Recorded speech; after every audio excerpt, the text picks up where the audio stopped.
President Donald Trump is once again placing immigration at the center of the national debate. In a forceful statement, Trump is urging Congress to pass legislation that would prevent undocumented immigrants, often referred to as illegal immigrants, from obtaining commercial driver's licenses, commonly known as CDLs. CDLs are required to operate large commercial vehicles, including tractor-trailers, buses, and heavy transport trucks. Trump argues that allowing individuals who are in the country unlawfully to obtain these licenses poses what he describes as a serious public safety risk. Supporters of the proposal say the issue is not just about immigration, but about national security, road safety, and regulatory integrity.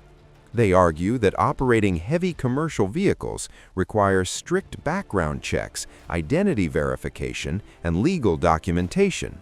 Standards, they say, should not be compromised. Critics, however, say the issue is more complex.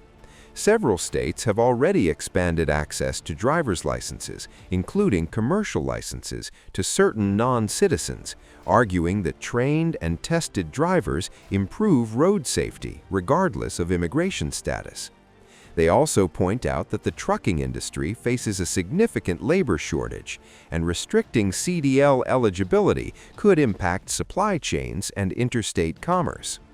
The debate comes at a time when immigration remains one of the most polarizing political issues in the country.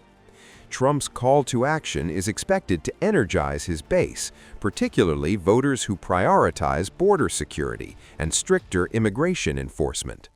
At the same time, immigration advocates warn that blanket restrictions could create unintended economic and social consequences. Commercial trucking plays a critical role in the U.S. economy, transporting nearly 70% of domestic freight.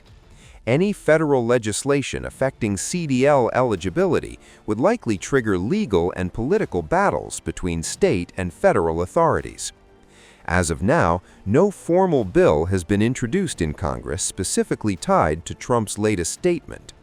But political analysts say the issue could quickly become part of broader immigration reform discussions, especially as lawmakers face mounting pressure on border policy, workforce shortages, and transportation safety standards.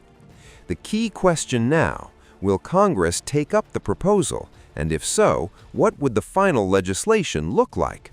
For now, the debate over who should be allowed behind the wheel of America's largest commercial vehicles is intensifying, and once again, immigration policy is at the center of the national spotlight.